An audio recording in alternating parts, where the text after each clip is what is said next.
Man, things are heating up, folks. Tuesday, episode 95. 10 out of 10. I enjoyed it. I enjoyed it. This week is starting off pretty good. Two back-to-back bangers.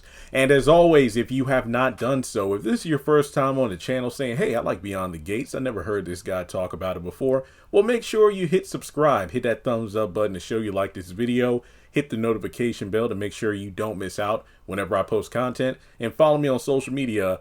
Links are in the description below. So, Vernon starts off this episode just, not in a good place because he's at home reading up about Kenneth's murder.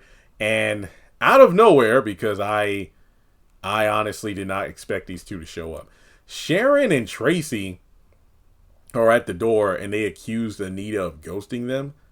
And to be completely honest, what do you mean ghosting you? I mean, if I was trying to arrange some sort of reunion and I go out of my own way to pay for stuff to help all of us make sure we are looking and feeling our best, so when we get up on that stage, we bring the house down instead of being laughed off stage, and you give me attitude, I'm gone.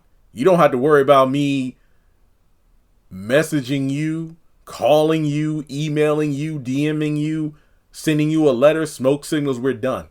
So Anita actually comes into the room, and when Vernon tries to bounce, she's like, no, you're staying right here. But he's like, let me go get some drinks. I'll be right back. So then Sharon, of course, is the first one to say, yep, there you go again, dropping us the second things weren't going your way. What do you mean? Again, Anita Dupree was paying for choreography and vocal coaches. And you all got on her ass. Because like I said in my other reviews, or whenever these, I think it was the Friday before last, I said, what did Sharon and Tracy think? That they would just do some warm-ups in the bathroom and just go up on stage? No. You got to practice. Well, I don't know. Maybe Anita held herself to a higher standard after she went solo. And perhaps the Articulettes didn't do much of anything when they're on stage. You remember the Temptations movie? When Otis and Blue, I forgot the name of the group they were in, before they went to Motown. That woman who screwed them over? Weren't they like the Cadillacs or the something like that? I forgot. But basically, they got on stage and killed it. But on the sidelines, Paul and Eddie, who had the backup singers who would become the Supremes later on, they were on the sidelines like, yeah, they sound good, but all they're doing is standing on stage snapping their fingers. But then when they got up on stage, they killed it because with the dance steps and everything. So essentially, I'm wondering if the Articulettes had any sort of moves, but like they probably did. It's just that Sharon and Tracy were just trying to half-ass it. But yeah, I wasn't really feeling this attitude. But Anita says, like, look, I opened the door for you two, but you never really walked in all the way. And you never really gave the reunion a real chance. And then that's when they clap back, making, just mocking her for saying something like that. And she makes it clear, like, y'all don't know who you're dealing with. Because, look, Anita came back, found out what's going on with Martin, and it's like she is not in the mood for this BS. So Vernon says that instead of acting like wise women, you're just going back and forth like junior high schoolers. And Tracy speaks up saying that Anita and Sharon have both made valid points, but either way, they didn't give Anita enough of a chance, and she couldn't see she was taking control. But then again, to be fair, we didn't see what was going on behind the scenes as fans. But I really wish they would take, I don't know. I know somebody, during my live stream over the weekend, they said, yeah, you went on some random tangent about Michael Jackson and the Jacksons when you talked about the Articulettes. I wouldn't call them random tangents. Like, even when I say something okay, if I'm talking about Beyond the Gates and I talk about, I don't know, a Marvel film, or if I talk about Tyler Perry's show, I always say, hey, look, follow me on this one, because the thing I'm about to say is in relation to the story point of what was going on in the show. Like with the Michael Jackson thing, I talked about the Victory Tour and how that entire album and tour was a mess from infighting, egos. And I'm like, if my brother was the biggest artist, if not the biggest celebrity on the planet, with the best-selling album of all time, and he came off the top of Mount Olympus to come help me and the rest of the brothers make a new album and go on tour, best believe I would fall in line. Anything you say, Michael. Oh, that's the song you want to do, Michael? Oh, that's the person you want us to run the tour as the manager and whatnot to bring in the most income? I'm with you, Michael. But you got these two ungrateful heifers, and it's like, I feel like they're just letting the bitterness of the past impact their potential fortune in the present. Because the way I look at it, like Anita said, if I was really the diva and I treated you all bad as you say I did, then you should have left Barbara, right? Was that the name? Yeah, Barbara. You could have left when she got kicked out of the group if you didn't like how it was handled. So I just feel like at this point they're being petty as hell. That's how I feel about it. So Vernon gets them to work things out, and they admit that ever since Barbara was gone, they never really been the same. But then again, it's really hard to tell where the Articulates would have went because, after Barbara's death, that's when, well, no. Because they had a career, because they had that manager. Barbara got kicked out. Then they went on to, be successful. Then Barbara died. Then Anita left. So, okay.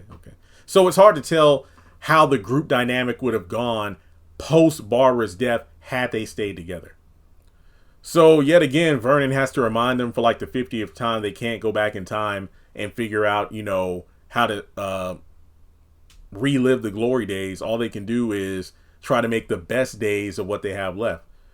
And from there,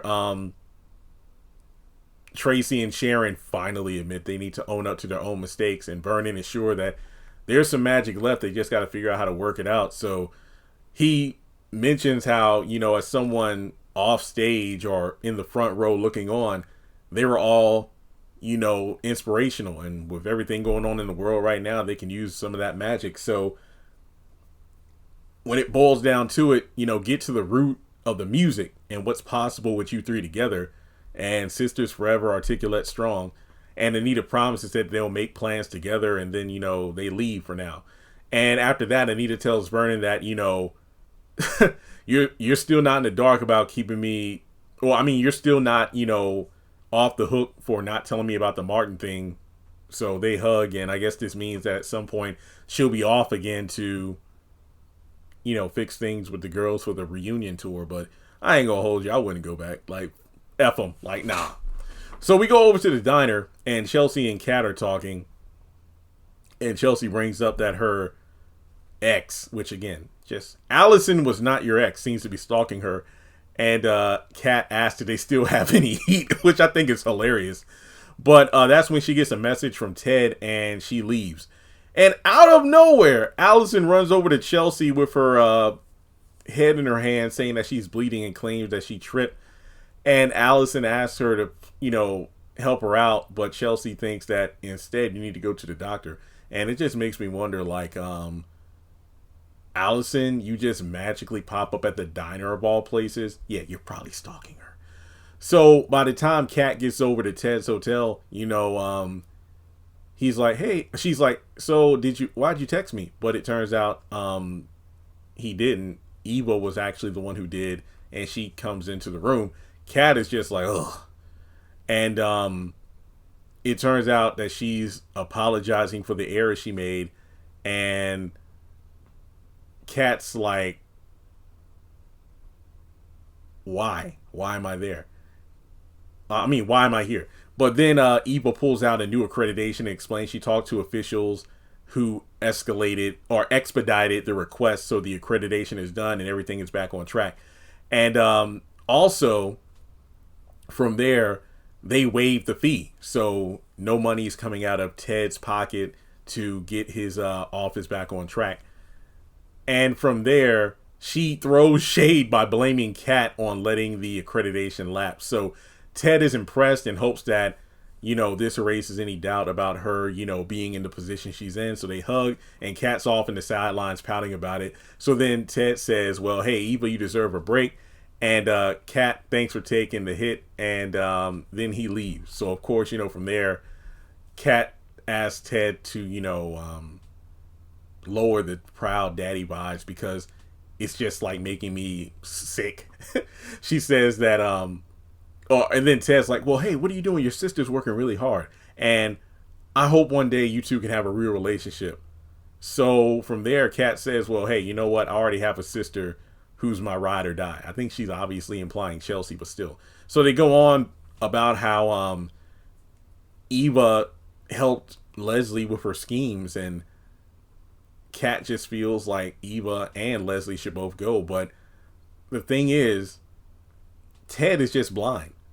And Kat is expressing her disdain towards Eva and the fact that Eva just has her claws in everything I care about, which includes Tomas. So from there, she feels like her sister's trying to tempt Tomas, from book talk to pillow talk. Because remember, she was hiding under that bed trying to get that motorcycle helmet and gloves when she overheard Tomas in Eva's hotel room to get that romance novel.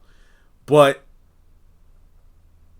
the thing is, she isn't blind to this and thinks that Tomas probably won't see Eva's advances coming because he's so naive, which is wild to think about. Now we go over to Bill, who's talking to Joey about the detective coming through, Detective Marcel coming through. And yeah, I think in my episode 94 review, I kept mixing up. I think I said Malone instead of Marcel. My bad. But yeah, Vernon still has doubts, but he knows how to handle a situation like this. But they're just glad that Busboy is gone for good. In the midst of it, Tomas stops by and asks, like, hey, is anything I missed? What's up? So Bill says you have to learn to make tough calls without getting anything. So it's kind of, one of those lessons that he's instilling in Tomas as he's on his path to making partner, because he sees that his boss is a bit down. But that's when Tomas hands him an envelope that Bill opens up and it's like, wonders what it is. And that's when Hayley announces it's the ultrasound, and Tomas leaves them, to talk about it, which again, fake ultrasound, because remember, Ashley asked that one doctor if Hayley got it, and she's like, oh no, she didn't want one. So that's a lie. But Bill thanks her for bringing it, because that's exactly the pick-me-up he needed in the midst of, his call with Joey. So that's when she talks about Martin's press conference, and she won't drop it because Bill wants to divert the conversation to the baby, but she doesn't want to hear, she doesn't want to talk about it. And she once again mentions that, look, you need to focus on you and us because we have a future that depends on you being here too. And if you're stepping back into the Dupree drama, hence why you were at that press conference, hey, I just want to make sure you're intact because the last thing we need is for you to have another stroke. So he says that, well, the worst of the storm is over now. And even though I'm not Vernon Dupree's favorite person, it is what it is. But Tomas is keeping an eye on my kids for me, so he can give me a heads up in case something goes down. That way it won't catch me off guard. There go, lowering my chances of having another stroke. But the thing is, it's like, okay, it's fine if Tomas is keeping an eye on Naomi and Chelsea, but you better not have anybody spying on our little bundle of joy. Yeah, because there isn't one to spy on. So that's when Ted calls Bill, and Bill steps out of the office to take the call. Now from there, Hayley calls someone to check to say if they're okay and says that she'll be in touch, which is Hayley cheating? Is she trying to fake this baby to get this huge payout? Because remember, didn't Bill say that he was going to leave her a $10 million insurance policy if he croaked? So yeah, this chick running a long game here. Now from there we go over to the diner where Tomas and Eva run into each other and they talk about that book. Book talk, huh? So he asked hey, how's your new job going? And that's when Eva mentions how Kat nearly got her fired. And but regardless, the situation has been cleared up now. And Tomas reminds her that, hey, regardless of what happens on the job, your relationship with your dad isn't based on your performance at work. And he asked about what happened with Kat, and that's when she explains how Ted got them to work together and she thought that, Kat was being nice to her. But the thing is, she gave her wrong info to cause her to mix things up. And Eva sure that Kat knew that with everything happened between, her mom and our dad, I don't know. Eva is low key as delusional as Hayley in terms of thinking everything's going to be cool despite everything she's done in the past. So Tomas thinks that Kat could be caught in some sort of revenge loop, and it's a good thing we never, AKA, had sex, but he doesn't say it. And from there, she talks about how she hasn't had many people that she could trust, and he gives her a hug, and then they lock lips. So, yikes. Yikes, yikes, yikes. I don't think it's cheating, though. I'm sorry, because him and Kat, as far as I can tell, are not fully committed in a relationship. So, it's not cheating. Now, we go over to the hospital where Ashley overhears Shanice making a date with Derek over the phone.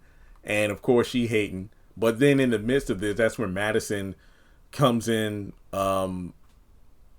before these two could, bicker, and commends Ashley on her good work at the hospital. So that's when Chelsea shows up with Allison and Madison, who stepped in to prevent these two women going back and forth over a guy. And then she has her girlfriend and her former love interest, I refuse to acknowledge Allison as an ex, come in, and the nurses look her over, and Madison questions Chelsea about, her girlfriend. But then that's when Chelsea's like, you are my girlfriend. It's not like that.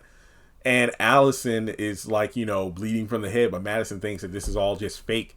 So Madison is giving off Danny vibes in terms of, calling a person faking something. Obviously, Danny with Hayley faking pregnancy, and Allison with faking her injury. So from there, Madison goes to check on the patient, and she looks her over and says she'll need to order a test to see exactly what's going on with her head. So that's when Chelsea, tries to get some info. And the thing is, Madison admits that Allison did take a pretty nasty fall, and then she just walks off, giving Chelsea the cold shoulder. So that's when Chelsea goes into the room to see what's happening. And Allison says that the thing is, I don't know if I buy the story, though. Because she claims that she tripped on like a sidewalk or whatever. But then Allison says that that's not really what happened. Craig pushed her and she fell into a table and hit her head. And after that, she ran. And she grabs Chelsea's hand. And then that's exactly at the... What is up with this show? It's like people walk in the moment one person holds another person's hand, and then the third party comes in, they're mad, and then they walk out.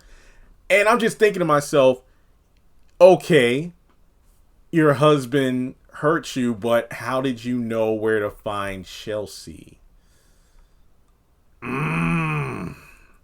Now we go over to the nurse's station, and Ashley is, snipping at Shanice yet again about Derek, but Shanice is calling her out for being jealous and says, hey, what's the problem? You always eyed Andre, so what are you mad about me and Derek for? Now setting up a date, and then that's how the episode ends. So I don't know, folks. I don't know. We got a lot of fakers out here. But this was a solid episode. And hey, this episode review is up on time. But let me know your thoughts in the comments below. Like and subscribe, and I'll catch you in the next video.